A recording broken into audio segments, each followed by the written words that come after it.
Good evening guys. देखिए आज हमारी बिटकॉइन में अच्छी ट्रेड चल रही है।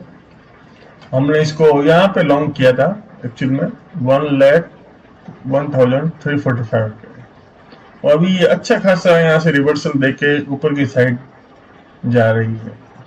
मैं फिब लेवल के हिसाब से ट्रेड लेता हूँ। जो रिवर्सल एरिया होता है उनको पकड़ता हूँ, वहां पर जो प्राइजेक्शन बनता है उसके अकॉर्डिंग प्लान करता हूँ। अब मेरा इसमें फर्स्ट टारगेट तो वैसे ये है 1,05,000 और सेकंड टारगेट है 1,09,000।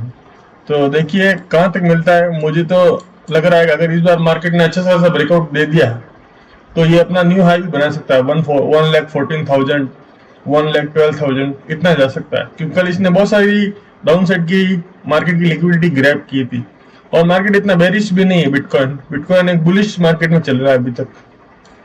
आई थिंक सो अगर इसका जो रिजल्ट आएगा वो आपको अपडेट करूंगा। वैसे मैंने सेंसेक्स का आपको लेवल बताया था कि सेंसेक्स कितना नीचे जा सकता है, तो मैंने बताया था एक्चुअल में कि 75,895 कुछ बताया था। उससे भी मार्केट ने अच्छा खासा मूव दिया है नीचे की साइड में।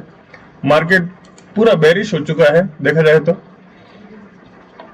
क्योंकि इसने जो अपने पुराने जो 13 जनवरी का जो लो था उसको भी एक्चुअल में ब्रेक कर दिया है। जो ये था एक्चुअल में 13 जनवरी का लो था, 17 जनवरी और 13 जनवरी, हाँ 13 जनवरी के लो को एक बार टेस्ट किया, दूसरी बार टेस्ट किया, तब मार्केट बेरिश ही रहेगा और सेल ऑन द राइज रहेगा। जैसे जैसे ऊपर जाएगा नीचे आता रहेगा। तो अभी इन्वेस्टमेंट का टाइम तो बहुत ही खराब चल रहा है। इन्वेस्टमेंट करने का भी टाइम नहीं एक्चुअल में। अभी आपका कोई भी पोर्टफोलियो हो या कुछ भी हो उसको आप पूरा क्लीन कर दीजिए, खाली रखिए, पैसा हाथ में रखिए, क्योंकि आपको जितना डीप से मिलेगा उतनी अच्छी बाइंग प्राइस मिलेगी। मुझे लगता है मार्केट यहाँ तक आ सकता है, नीचे अच्छा खासा फॉल दे सकता है। जैसा प्राइस एक्शन बन रहा है उसके अकॉर्डिंग इंडियन मार्केट बहुत बेरिश हो चुका है। अब पहली वाली बात नहीं रही। 74,000 तक आ सकता है निफ्टी, सेंसेक्स सॉरी। और निफ्टी का मैं आपको प्रिडिक्शन करके दिखाता हूँ। ये खाली एजुकेशन पर्पज के लिए है, कोई बाइंग और सेलिंग के लिए कुछ भी नहीं है। इसलिए आप अपना डिसीजन है सोच समझ के लिए लीजिएगा। सिर्फ जो हमारे जोन है उनको देखिए कि हम लोग कैसे जोन बनाते हैं, कैसे काम करते हैं। आज का मार्केट का दिखाऊं आपको तो 15 मिनट के टाइम फ्रेम में, जिससे आज का मार्केट था ट्यूसडे।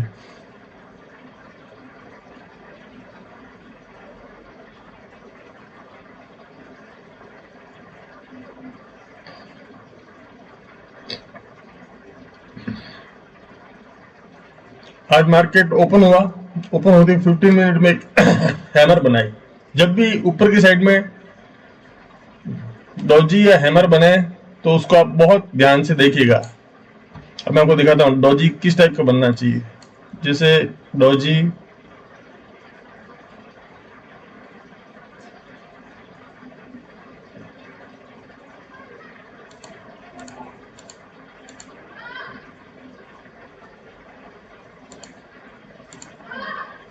ये एक अच्छी डॉजी गंडल है। एक मिनट में इसको डिलीट करता हूँ, तो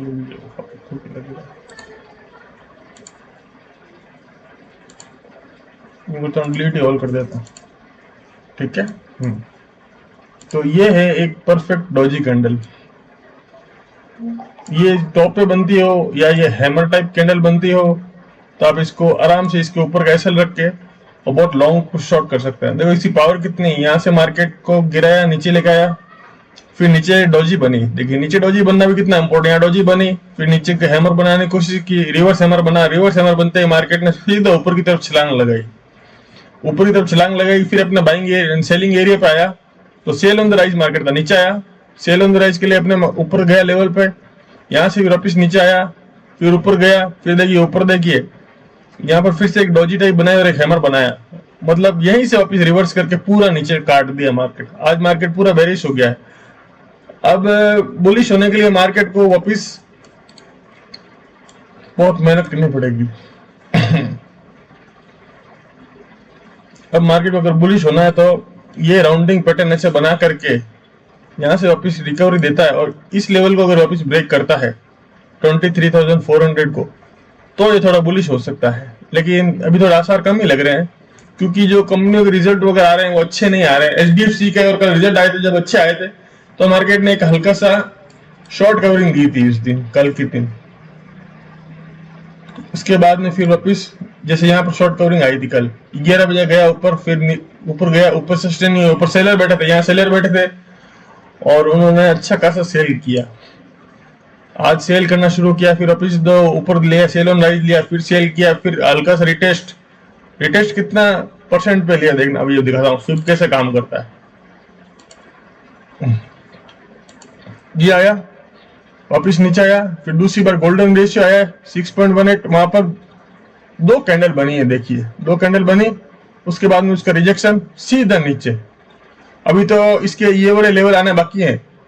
ये जो लेवल है 22,925 और 22,618, यहां तक भी मार्केट नीचे आ सकता है। शायद अगर गैप डाउन आ गया तो ठीक, नहीं तो फिर क्या करेगा, एक बार गोल्डन रेशियो के पास में आके या फिर यहीं पर ये जो है 23,107 यहीं से वापस नीचे आके अच्छा खासा फॉल दे सकता है। अगर यहाँ से फॉल नहीं देता है तो धीरे धीरे बाइंग बना के ये वापस इसका सेलिंग जो है ना ध्यान रखना 23,365 से 23,300। अब ये इसका सेलिंग जो है ये इसका रेजिस्टेंस बन गया है। मार्केट बहुत बेरिश हो गया है। और वैसे मैं बीटीसी में जो ट्रेड है उसको भी आपको अपडेट करता रहूंगा। अच्छी ट्रेड चल रही है शानदार तरीके से, $6 का प्रॉफिट चल रहा है इसके अंदर। अपना टारगेट तो यही है, अपन बीच में निकलते नहीं है एक्चुअल में। अपनी ट्रेडिंग जो अलग लेवल की है, अपन 5-10 पॉइंट 50 पॉइंट ऐसे बुक नहीं करते हैं। जब भी बुक करते हैं बढ़िया बुक करते हैं, नहीं तो छोटी मोटी ट्रेड में या तो ऐसे ले लेते हैं या कॉस्ट टू कॉस्ट निकल जाते हैं। आज मैंने ये सारी ट्रेड ली थी। फर्स्ट ट्रेड में थोड़ा लॉस हुआ, उसके बाद में मैंने अच्छे प्रॉफिट गेन किए। एक ट्रेड में अच्छा प्रॉफिट हो गया एक्चुअल में, और बहुत कम लॉट में लिया था। दूसरे में 100 की क्वांटिटी ली थी, लेकिन मार्केट उस समय थोड़ा चौपी था, ना तो ऊपर जा रहा था ना नीचे जा रहा था ढंग से।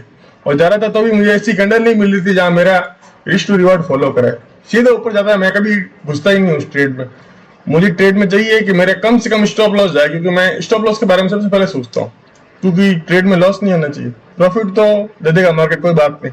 अपने जो सेटअप आता है उस सेटअप पर ट्रेड लेता हूँ।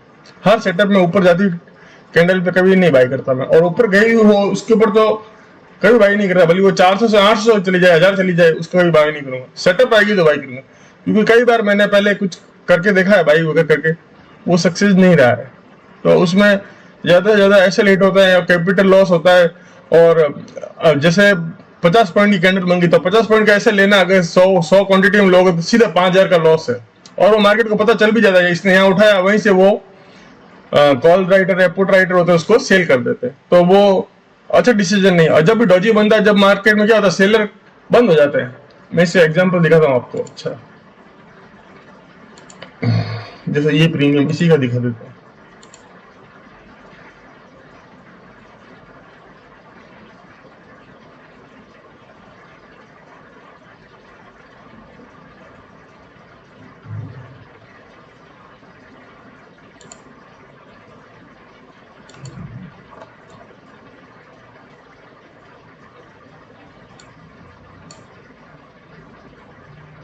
ये प्रीमियम है पुट का, आज 431 से 20, अच्छा सॉरी 5 मिनट टाइम चेंज कर रहा हूँ, फिर चलेगा।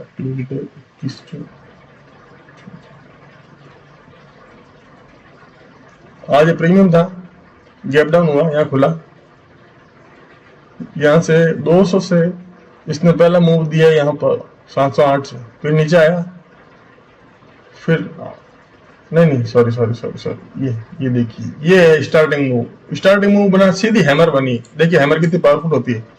जब नीचे की साइड हैमर बनती है, ये देखिए हैमर कैंडल, हैमर, और जब ये डोजी का फॉर्मेशन हो, या हैमर और इंगल्फिंग कैंडल का फॉर्मेशन हो, उसके बाद में जो मूव आते हैं वो बहुत वाइल्ड आते हैं। क्योंकि वहां से अब सेलर ने क्या किया, इसको 500 से काटना शुरू किया, 500 से काट के इसको लेके आ गया 68 तक, मतलब सेल किया, काटना मतलब सेल किया। तो उसने अच्छा खासा प्रॉफिट ले लिया। अब उसको यहाँ पर कोई प्रॉफिट नहीं दिख रहा, तो उसको सेल नहीं करेगा, अब इसको छोड़ देगा। तो वो कॉल को सेल करना शुरू किया उसने। जैसे कॉल को सेल करना शुरू किया, 72 का प्रीमियम चला गया 640 तक।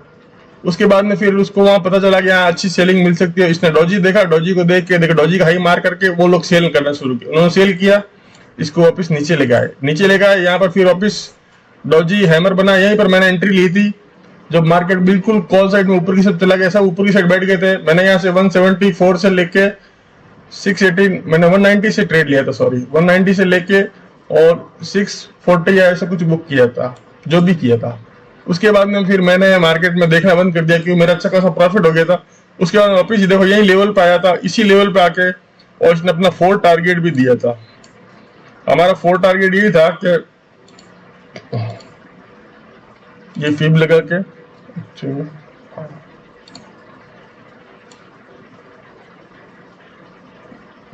यही लगा देते हैं।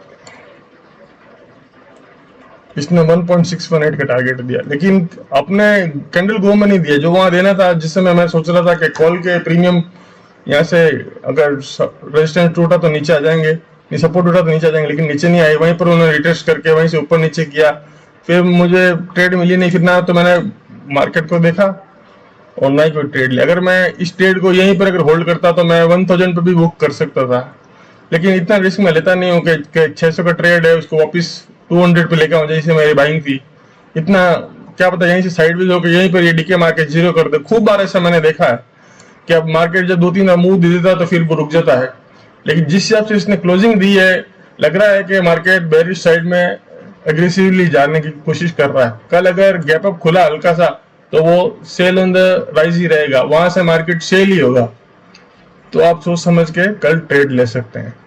तो ये था मेरा एनालिसिस, और बिटकॉइन में अभी ट्रेड चल ही रही है, अच्छा खासा प्रॉफिट हो रहा है। इसमें क्वांटिटी कम ही ली है, थोड़ा कम क्वांटिटी काम करके और थोड़ा कैपिटल अच्छा बना के, और फिर बड़ी क्वांटिटी इसे भी आपको ट्रेड करके दिखाऊंगा।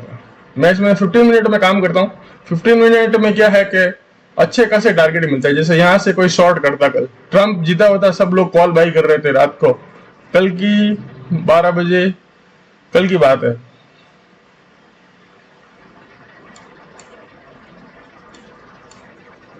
अब जो यहाँ पर शॉर्ट कर रहा था 99 से मार्केट चला गया 1,09,000। तो कितना पॉइंट का मूव आया देखिए, एक कैंडल, दो कैंडल बहुत ही पावरफुल बन रही है। मतलब सेलिंग बहुत कम पावरफुल है, और सेलिंग करने के लिए मार्केट को बहुत मेहनत करनी पड़ रही है। यहाँ से सेल करना शुरू किया धीरे धीरे धीरे, कितना धीरे धीरे, मतलब शाम को 4 बजे से लेके रात के 11 बजे तक यहाँ पर नीचे लेके आया बड़ी मुश्किल से, और फिर यहाँ पर लेके आया, रिटेस्ट किया। फिर मैंने यहाँ पर एक स्विंग बना, फिर स्विंग लो, जैसे देखो लोअर हाई लोअर लो, फिर लोअर हाई बन गया। तो यहाँ पर जैसे ही बना मैंने यहीं पे ट्रेड को एग्जीक्यूट किया था। अब मेरा टारगेट है कि कम से कम 1,05,000 तक जाए, या फिर 1,09,000 8,599 तक जाए। ये मेरे टारगेट है। इसके अंदर अच्छा खासा प्रॉफिट चला। आप फ्यूचर में भी ट्रेड कर सकते हैं और ऑप्शंस में भी कर सकते हैं। ऑप्शंस में इसमें थोड़ा रिस्की रहता है क्योंकि ऑप्शन सेलिंग आती है और टाइम बहुत लंबा पीरियड है। इसमें एक्चुअल में 24 आवर मार्केट ओपन रहता है, तो वो थोड़ा टिपिकल हो जाता है ट्रेड लेने के लिए।